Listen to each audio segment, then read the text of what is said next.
Hello and welcome to Golf FM, and if you're watching this, congratulations, because this is the first step to being able to take advice on your golf swing from all sorts of areas and for it to actually be applicable. Because if you don't get this bit right, then none of the other advice that you watch or read about is actually of any use to you. Because if you're aiming wrong, all of it goes out the window. This video to me is the most important thing that you need to take on board as a golfer. So I've been doing this for almost 30 years, and I would say this area is the root of virtually all evil when it comes to bad swings and bad swing faults, and the ability not to be able to change what you're doing. So if you go around a golf course on an average Saturday morning and you look at the swings, they don't look like tour pro swing. They're coming across it, there's hardly any leg movement, it's steep, it's not good. There's lots of slicing going on, lots of across the line swings. Almost everybody's doing that to some extent, and all these different videos you watch about how to cure that, and I've got the cure for this and I've got the cure for that, it will always come back unless you address the aiming problem. And one of the things that's most difficult about this is that people don't think that they're doing it wrong. So I've been teaching for 30 years now. In all my time teaching, I would say that 90%, probably even higher than that, 95% of right-handers aim between 10 to 50 yards right of the target. I mean, it's unbelievable sometimes. It's obscene how far right some people are aiming. And when you ask that person, are you happy you're aimed at the target? They say, yes. Yeah, that's fine. And then when you put lines down along their feet and show them they're aiming 40 yards right of the target, they can't believe it.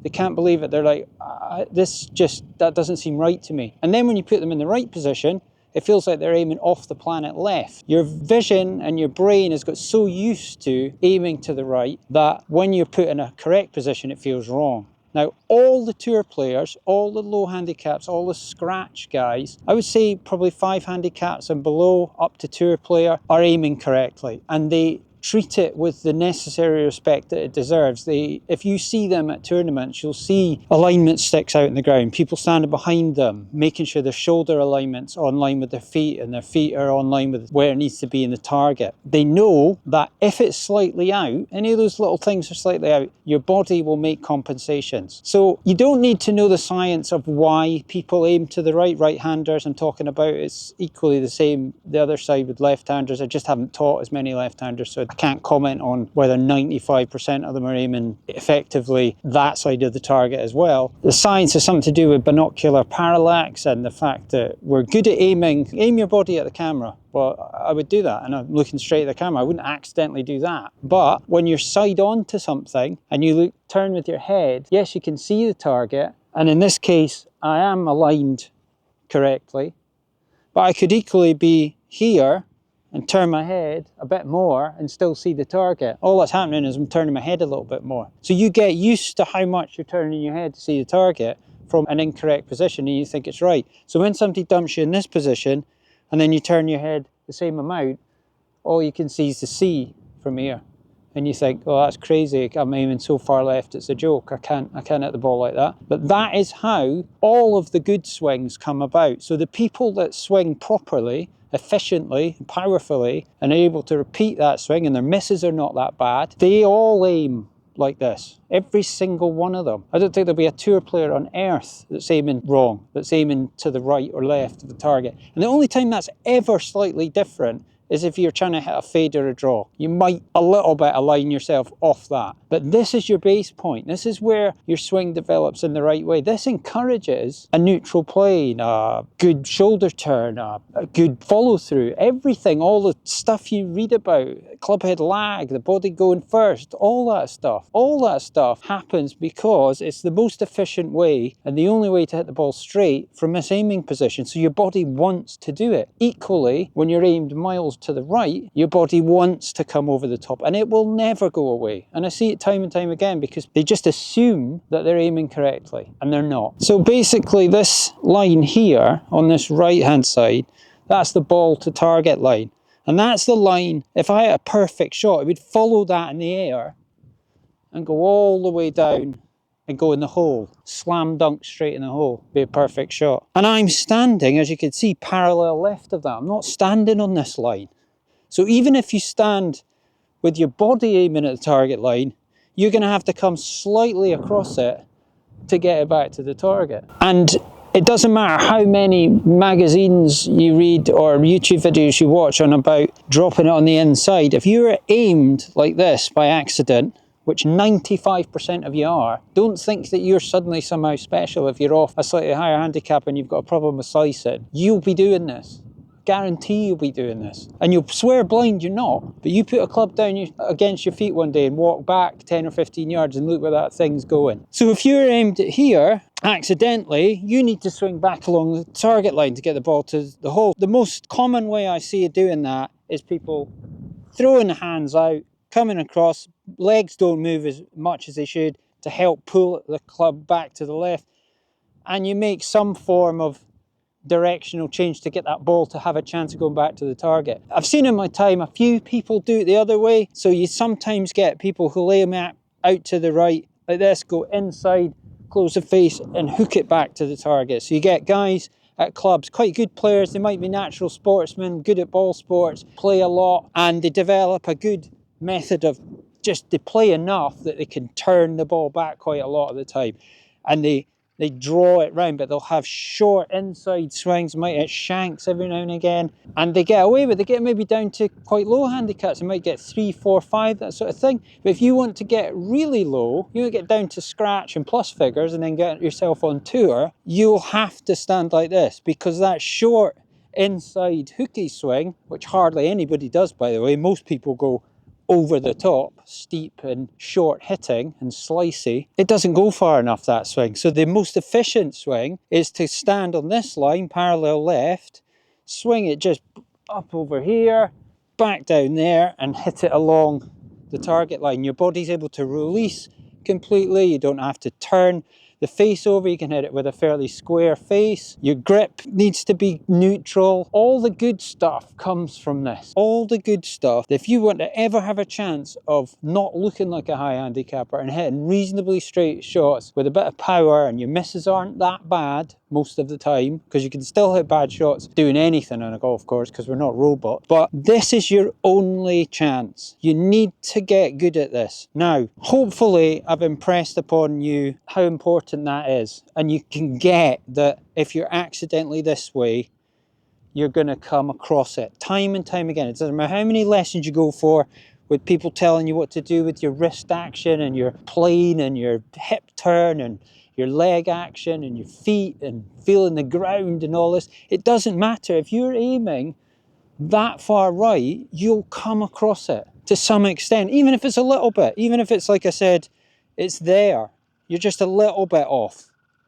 You'll get a little bit across the line. You might hit a soft fade or something, but you'll always be holding yourself back. It'll always be holding your potential back unless you do this. Okay, so how do you do this? So you always need to walk into the ball from this line to give yourself a chance. Don't just walk into it from here. Don't ever just take your stuff out of your bag and walk straight across and hit it, because it will be so easy to aim to the right doing that. You've got to walk in from behind it to have any chance. And then you're thinking about a straight line to the target, and you're imagining just aiming the face at what you think the target is. And then I imagine a straight line running through the club, and I put my feet parallel to that. But what I do on occasion, I still do it to this day, is I'll put the club down along my feet and walk back. And even there, I managed to get it slightly out. My miss is actually to the left. I tend to aim a little bit to the left, and so I can actually end up getting a little bit pushy because of that. So equally, if you're too far left, you'll do stuff wrong as well, and you'll make compensations, but it's actually a slightly better side to be than aiming to the right. Right makes you come over the top and close the face, all sorts of stuff. And so I would go back and adjust this and think, right, I need to pull it a little bit in, get my feet lined up and do it like that. You can check, get ready, try your best to aim, and then do that and walk back and have a look at it. And you'll be able to see the right hand side. Is it parallel? Is it going where I want it to go? Do I need to adjust this? Is it miles to the right like that? And adjust it. So that's one thing. The other thing Jack Nicklaus did who was reasonably successful, it has to be said. He picked out something close to him that was easy to aim at and you couldn't get wrong, but was on the way to the ultimate target, which was in the distance. Because the difficulty of this, part of the difficulty of this, is that the target's far away. And so it's very, very easy to get that alignment wrong and have no idea you've done it. So if you imagine this red line was the target, that's the flag, and the ball's there, well, nobody's going to aim like that and then go and try and hit the target. Everybody in their right mind would do this. Put the club down there, and their feet would be parallel left of where the target line is. So it's dead easy when something's close. And that's why Nicholas did it, because he thought, well, right, let's have a look on this line, the line that I'm going to, and is there a daisy in the ground? Is there a divot? Is there something which is only 3 or 4 feet in front of me? Like that little daisy there, I don't know if we can see that. There's a little daisy just in front of me there, and it's hardly any distance away, and I can aim at that. And then now, if I did that, I could walk back and see, show that, if that was online. So, and hopefully it would be. So that idea is probably the best for getting it right. Aiming at an intermediary target and taking your alignment off that. Now, this isn't the most exciting form of golf instruction, and I get that, I understand that. But I do object sometimes to the YouTube videos that I see not impressing upon the people who are watching it that your aiming has to be right for any of this to really work. Because, I mean, if you are slightly off and you don't know it, swinging like an on-form Rory McIlroy is just going to send the ball exactly where you're aiming, parallel to feet. It's going to go 20, 30 yards right. Potentially you could have that swing in you. You could be the next Rory McIlroy. But you'll soon get tired of hitting the ball 20, 30 yards right of the target, and you'll do something to get the ball to come back to the target. Now, you might be one of the lucky few that hits a little wee draw back to the target, but when you're playing with spin all the time and trying to adjust it and make it work, and too much spin, it's difficult to judge. You can't do it. The tour pros have very neutral swings. Some of them hit fades, some of them slight draws, but it's only very slight a lot of the time, unless they're trying to go around an obstacle or do something really deliberately where they're moving the ball a lot. They don't generally, most of them, like moving the ball too much. It's pretty neutral, the shot, the flight of the ball. It's not doing a lot. And that all stems from this. That all stems from being here, and you can make a very tiny adjustment and hit a very slight fade or draw. Largely be this position. You will not be 20, 30 yards right at the target. And that is why, I'm going on and on about it, but that is why you see majority of club golfers over the top and all the resultant shots that you get from that. And I don't need to go through them, but there's a plethora of, there's a great word for you, a plethora of shots that, bad shots that result from that inefficient golf swing that is created by continually and habitually aiming to the right and being blissfully unaware of it. So I think that will do. Hopefully I've impressed upon you the importance of that. Congratulations if you got to the end, and congratulations if you actually take this on board and put this into your swing. It won't work immediately. You'll probably pull the ball miles left to start with, because you'll aim, what you tend to get is you get a lot of people who you suddenly get in this position and their swing still does that just out of muscle memory. So they do hit it left. Probably got a bit of slice on it as well, but they do hit it left. And the weird thing is, you then now need to start saying to them, well, you need to actually feel as though you're swinging out to the right. And that starts to neutralise the swing. You can build your swing from there and start to work on things in the knowledge that ultimately it could work and it could get better. But if you watch whoever on YouTube and they say they've got a magic cure for your slice, well, unless they're going on about this first, then they haven't got a magic cure for your slice. It's just going to come back. They're assuming you're doing this correctly, but a lot of the time they can't be bothered saying it because it doesn't get views. This video probably won't get that many views. I hope it gets lots of views because it can help people, and hopefully I'll get one or two less people turning up for lessons, aiming 20 or 30 yards right of target, and we can actually work on something else other than getting the alignment straight and then having to work on swing ideas. So thanks for watching. Hopefully you've gained something important out of that, and if you've got any questions or comments, put them in and I'll get back to you. If you haven't subscribed, please subscribe and like. Thanks very much, and I will see you in the next one.